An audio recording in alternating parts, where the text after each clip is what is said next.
So yun, tara, buksan natin tong B50X na Akasu. So, subukan natin kung kaya natin dito sa scope cam. So yun, sana abangan nyo. So, stay tuned lang. So, mabilisan lang yan. Tignan natin kung ano mga laman. So, mura lang siya. Nakuha lang natin ng 4.3. So, sa Lazada. So, thank you. So, yun. Sige.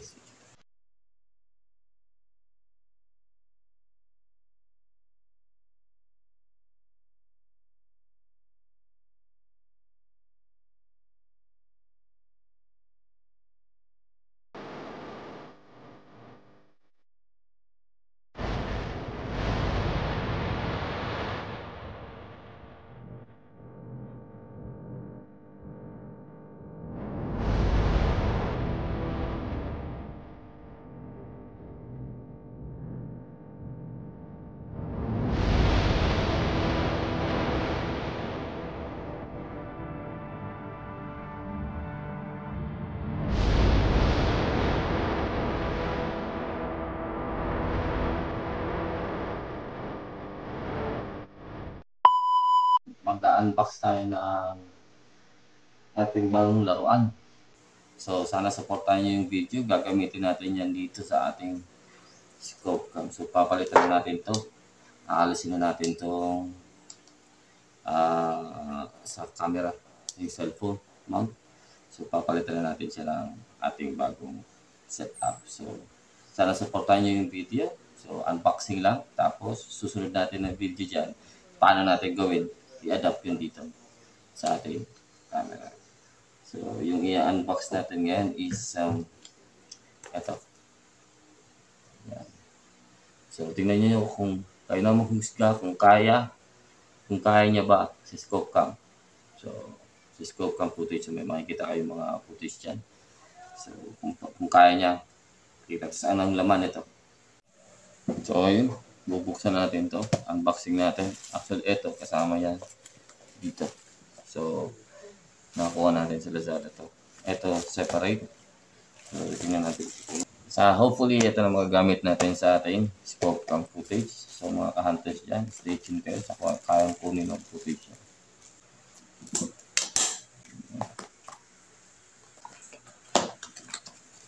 Ito. So, bumili na tayo ng extra waterproof case niya para gawin natin sa scope cam. So, ito, meron pa siyang isa. Kasi ito, meron tayong extra. Sisirain lang naman natin to. Tatanggalin natin yan. Gagawin natin ng screws. Tapos, kakabit natin sa scope cam. So, antayin nyo yung vlog natin kung paano natin gawin yan. External mic. So, Akasu. External mic. Box natin.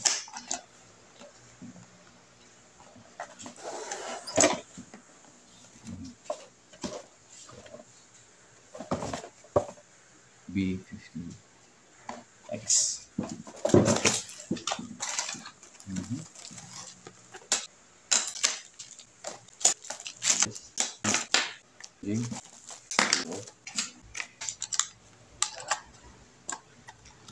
Ito na unit.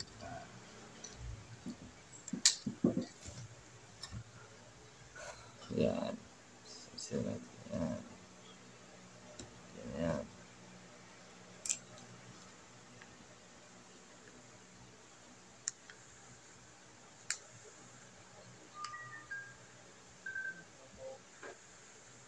Ang linaw. Kagandahan dito, meron siyang zoom function.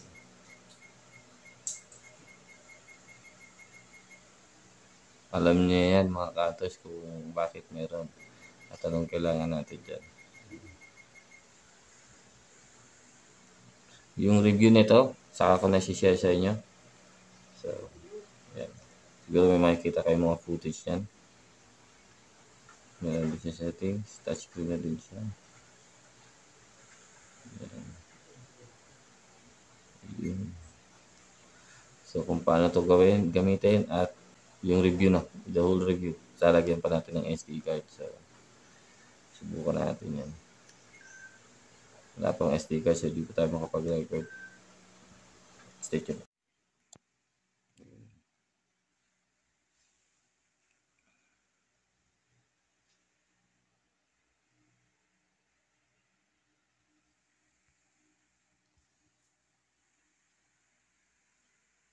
Yan, meron tayong SD card. So, yan. So, nag-record na siya. So, ang bilis niya on mga kanto. So, yan.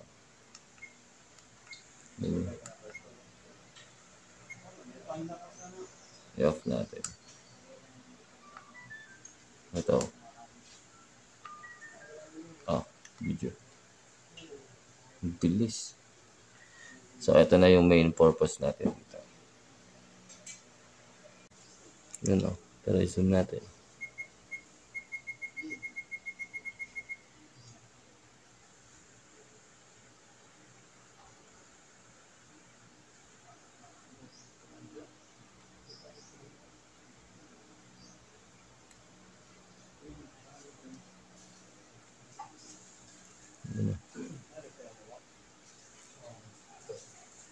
So, wala pa tayong mount. Gagawin natin yan. So, sana abangan nyo mga cutters. So, yan. Ang kuha nyo.